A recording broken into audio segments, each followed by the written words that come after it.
then find out where they are. And if something happens, that's the first place you need to get to.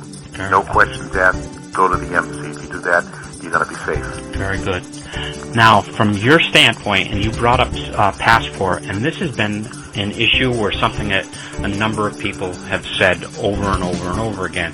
I always copy a passport, my passport. I never give the passport over to anyone. Do you carry the passport and copy? Or do you leave the copy somewhere, or the passport somewhere in a hotel? Or do you always carry it with you? No, I personally, I make copies, and I usually will keep the main copy in the hotel, the main passport in a hotel safe, and I make sure they've got a safe or a safety deposit box that I can leave it in, and then I just carry a copy with me. Right, okay. So you do the same thing I do.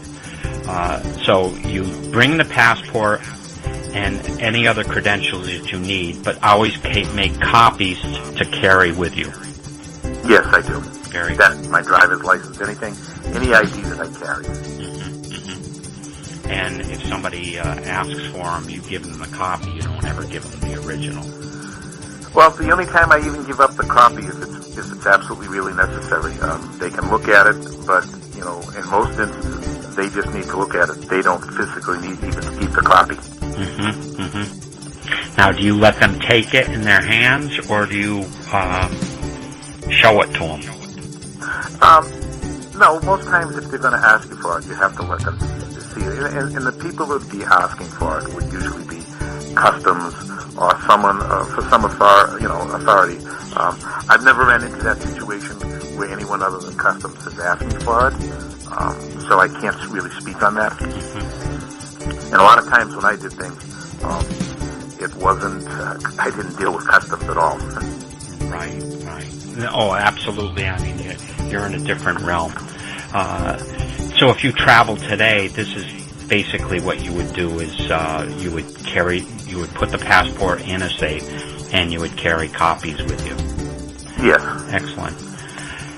Now, I know because of your background and because you've traveled and you're always security aware, that your chances of getting into a dangerous situation overseas may not be as likely as, let's say, the average citizen.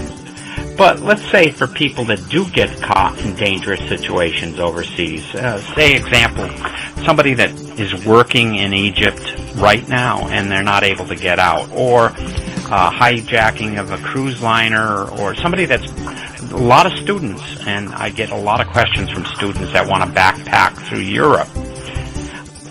Other than going to the embassy immediately, what other suggestions do you have, even though you might not ever get caught in those circumstances? Well, just, again, I don't put myself in situations like that. I don't go to countries where I know that things can turn on a dime. But I'd say for people that are there, I would, usually there's some kind of sign that there's uneasiness. I would check before I ever left the country, and I would call the U.S. Embassy. They usually know what's going on or what perhaps may arise. So that's the first thing I would do. But if I was there, and the minute I saw anything that just looked wrong, I would get out of the country.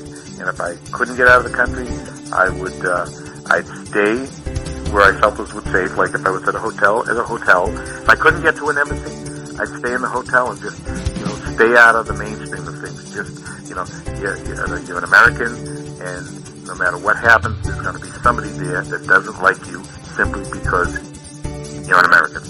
So just stay out of harm's way. Right.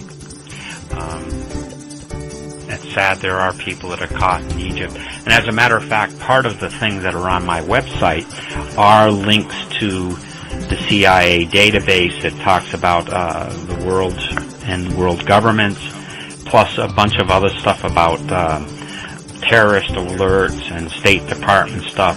And I always tell people, take a look at that, because I've got all those things in one location, and all they have to do is click. And they should. No, that's a great idea.